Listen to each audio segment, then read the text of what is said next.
চলো এই ব্যাকক্রস test cross কনসেপ্টটা কি আমরা জানি, and that also with the help of very simple monohybrid cross. কোন সিম্পল মোনোহাইব্রিড ক্রস? আমাদের জানা আজ অব্দি জেনেটিক্সের সবচেয়ে সহজতম cross. That was done by father of genetics, Gregor Johann Mendel. ঠিক, গ্রেগার জোহান মেন্ডেল 1860 অ্যারাউন্ড আশেপাশে তার গবেষণাগুলো করেছিলেন, প্রচুর গবেষণা করেছিলেন মটরশুটির গাছ নিয়ে। উনি কিন্তু অ্যাকচুয়ালি প্রেস্ট ছিলেন, পুরোহিত, ফাদার টাইপের, চার্চে, অস্ট্রিয়ার একটা চার্চে। আর ওনার গার্ডেনিং করার শখ ছিল। তখন তো ওরকম সায়েন্টিস্ট, প্রফেসর, ডক্টরেট এরকম কিছু ছিল না, কিন্তু উনি শখে করতেন এবং বিভিন্ন জিনিস নিজে ডায়েরিতে লিখে রাখতেন। ভবিষ্যতে আমরা আজ অব্দি যা যা জানতে পারি that was from his note. আর একটা কাজ করেছেন উনি, কিছু লোকাল জার্নালে কিছু পাবলিশ করেছিলেন, দ্যাট ওয়াজ রিমেইন আননোটিস টিল 1901। কাজগুলো বেরিয়েছিল লোকাল জার্মান ল্যাঙ্গুয়েজে। অস্ট্রিয়ায় তখন জার্মানের একটা মডিফাইড ভাষা চলত, কিন্তু সায়েন্টিস্ট স্কুল সারা পৃথিবীতে এটাকে টেরই পায়নি। এটা নিয়েই সামনের দিন শুরু করবো, রিডিসকভারি অফ মেন্ডেল ওয়ার্ক। মেন্ডেল বেশ কিছু জিনিস ক্রসের মাধ্যমে নাম দিয়ে দিয়ে ওনার ডায়েরিতে করতেন। আজকে যে জিনিসগুলো আমরা পড়াশোনা করি সেগুলো অনেকটাই তার ডায়েরি ওয়ার্ক। এই বেসিক ক্রসটা that represent homozygous dominant tall plant and homozygous recessive dwarf plant, বেটে গাছ। এই ক্রসে ফার্স্ট জেনারেশনে কি অর্গানিজম তৈরি হতে পারে? Tell me. They all will be heterozygous, and by their character they will be tall plant.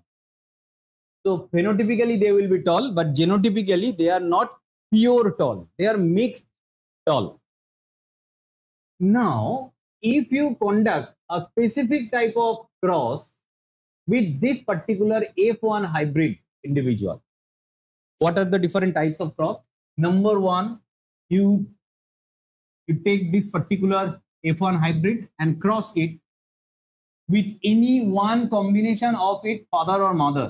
Suppose here I have tried to cross, গাছের ক্ষেত্রে এটা করাটা ইউজুয়াল ব্যাপার, এরকম কঠিন ব্যাপার না। আর মানুষের ক্ষেত্রে এই কনসেপ্টটা যদি অ্যাপ্লাই করতে হয়, আমাদের ক্ষেত্রে তো সন্তানের সাথে বাবা মার বিবাহ হয় না, আমাদের ক্ষেত্রে কনসেপ্ট আসবে বাবা মার সমজাতীয় জেনোটাইপ যুক্ত। এক্ষেত্রে জেনোটাইপটাকে ফোকাস করো, জরুরি নয় এর ফাদার বা মাদার প্ল্যান্টকেই নিতে হবে। এর যে জেনোটাইপটা ছিল তার সাথে একটাকে ক্রস করলাম, আবার F1টাকে নাও, কেস 2, অ্যান্ড এটাকে তো তখন নিয়েছিলাম, এবার ধরো এটাকে নিলাম, ডাবল রিসেসিভ। অর্থাৎ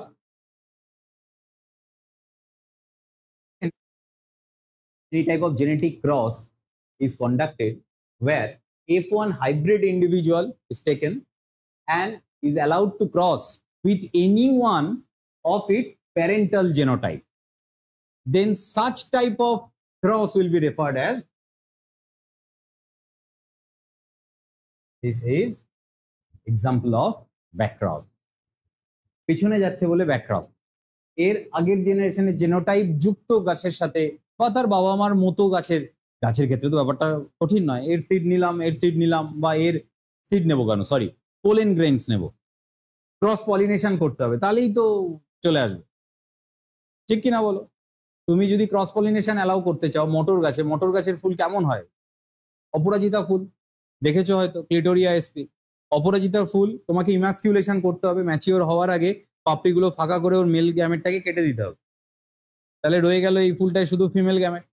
এইবার এই পার্টিকুলার ফুলটাকে তোমাকে ওই ব্যাগিং স্টেপগুলো তো পড়েছো রিপ্রোডাকশন চ্যাপ্টারে, ব্যাগিং করে রাখতে হবে যাতে অন্য ক্রস পলিনেশন না হয়ে যায় ন্যাচারালি। তারপরে আরেকটা অন্য প্যাটার্নাল টাইপের গাছের থেকে ফুল নাও, আবার তারপর ডাস্টিং করে দাও, আবার ব্যাগিং করে রাখো, দ্যাট ইজি। সেটা মেন্ডেলও করতেন। উনি ভাবো কতটা সেই সময় জ্ঞান রাখতেন বায়োলজি, উনি শখের বসে এই কাজগুলো করতেন। এই দুটো টাইপকেই ব্যাকক্রস বলে, but out of this two types only this type is known as test cross. Test cross নাম কোত্থেকে? কেন একে ব্যাকক্রস বলে না, অন্য নাম দেয়নি, টেস্ট কেন দিল? এর বিরাট গুরুত্ব আছে, আর এই জায়গাটাই আমি ছোটদের বোঝাতে পারি না। এরপরে আর মাথা কাজ করে না। ব্যাক অব্দি তো ঠিক আছে, একটা নয় কোশ্চেন সবাই ছোটবেলায় পারে যে all test cross are back cross, but all back cross are not test cross. কারণ এই দুটোই ব্যাক ক্রস। এই ব্যাক ক্রসের মধ্যে একটা ব্যাক ক্রসকে টেস্ট ক্রস বলে, এই ব্যাক ক্রসটাকে টেস্ট ক্রস বলে না, যেখানে ডমিনেন্ট অ্যালিলটা প্যাটার্নাল কম্বিনেশন আর ম্যাটার্নাল কম্বিনেশনের ডমিনেন্ট অ্যালিলটা নেওয়া হয়, সেই ব্যাকক্রসটাকে টেস্ট ক্রস বলে না। কেন এটাকে বলে? এর কারণ আছে। এই স্পেসিফিক ক্রসটা একটা আননোন ট্রেটকে টেস্ট করে বলে দিতে পারে সেটা কি। দেখো, জিনিসটাকে আমি তোমাদের বুঝিয়ে দিই। আমরা প্ল্যান্টের ক্ষেত্রে, স্পেশালি পি প্ল্যান্ট, এই তিনটে অ্যালিলের কালচার পড়াশোনা আমরা ছোটবেলা থেকে করেছি। মনোহাইব্রিড ক্রসে যেটা দেখায়, এটা টল, এটাও টল, এটা কিন্তু ডোয়ার্ফ প্ল্যান্ট। ঠিক, এইবার আমাকে একটা কথা বল, আমি একটা আননোন পি প্ল্যান্ট নিলাম যেটা টল, but I don't know its genotype. That's the tall. I am not specific whether its genotype is this or this. How can you be so sure? You need to cross this particular unknown, here it is unknown, to this type of recessive genotype or specific organism. একদম specifically বলে দেবে এই unknown টলটা, unknown টল, dwarf তো নয়। Dwarf গাছের আবার কি বের করবে? ডোয়ার্ফটা তো আমরা জানি এটা রিসেসিভ ক্যারেক্টার, এটা আবার বের করা কি আছে? টল হলে তো গন্ডগোল করছে। তুমি ক্রস না করে তো বলতে পারবে না এটা পিওর টল না মিক্সড টল, পারবে? কখনো পারবে না। আর এই ক্ষেত্রে টেস্ট ক্রস হেল্প করে। কিভাবে করে জানো? এখনই দেখিয়ে দিচ্ছি। দেখো টেস্ট ক্রসে কি হয়, এই আননোনটার সাথে তুমি এইটাকে ক্রস করে দিলে। কেন একে টেস্ট বলে? টেস্ট করে হেল্প করতে সাহায্য করে। এটার দুটো পসিবল আউটকাম আছে, আমি এখানে দাগ দিয়ে সেটাকে বোঝানোর চেষ্টা করি। If it were, if this unknown particular organism were this type, capital T small T, তাহলে এর ক্রসে সব এইরকম আসবে। আমি যদি বক্সে নাও লিখি, বক্সটাকে জেনোটাইপ লিখবো না, এর ফেনোটাইপ সব টল আসবে। বক্সটা আমি অ্যাভয়েড করে গেলাম কায়দা করে, আমি জেনোটাইপ লিখলাম না। তুমি কি করলে, একটা কন্ডিশন এরকম আসবে যেখানে এই আননোন অর্গানিজমটার সাথে এরকম ক্রস করলে, যদি অর্গানিজমটা এই টাইপের হয়, তাহলে যতগুলো অর্গানিজম হলো, ধরো 4000টা হয়েছে, সবাই টল আসবে। আর যদি অর্গানিজমটা এরম টাইপের হয়,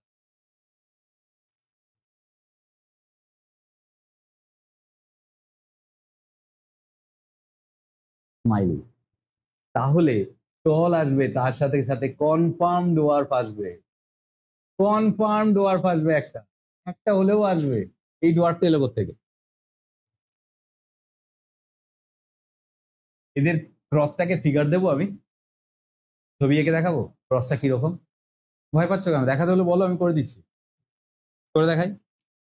এর ক্রস হলো কিভাবে, ছোট করে লিখে ক্রসটাকে দেখাই। যদি এই ক্রসটা এরকম হতো, এটাকে নিলাম আর এটাকে নিলাম, তো ক্যাপিটাল টি স্মল টি, বলো এর ক্ষেত্রে কি আসবে? F1 জেনারেশনে এটা ছাড়া কিছু আসবে? তারা সবাই টলই হবে। এইবার এই টাইপের ক্রসটা আমি করি, এই টাইপের ক্রসে কি নিয়েছিলাম? এটা স্মাইলিটাকে নিয়েছিলাম, ইন্টু স্মল টি। টেস্ট ক্রসে সবসময় স্মল টি নিই। এইবার এইখানে কিছু হাইব্রিড আসবে, মানে ক্যাপিটাল টি স্মল টি, যারা টল হবে। কিন্তু দেখো এখানেও একটা স্মল টি আছে, এখানেরও এদের স্মল টি আছে, তো ডোয়ার্ফ হওয়ার পসিবিলিটি অনেক বাড়বে। ডোয়ার্ফ তখনই আসবে যখন এটা হাইব্রিড হবে। Now you are ready to answer whether this unknown character or unknown plant is pure dominant plant or heterozygous mixed type of plant. বলো টেস্ট করে বুঝতে পারলে কিনা? এরকম যে কোনো মনোহাইব্রিড জিনিসকে টেস্ট ক্রস দিয়ে সহজেই বোঝা যায়। That's why it is referred as test cross. আর আমি না সত্যি অদক্ষ শিক্ষক, ক্লাস 10-এ এটা আমি পারি না। সবাই তো সবকিছু বোঝাতে পারবে না।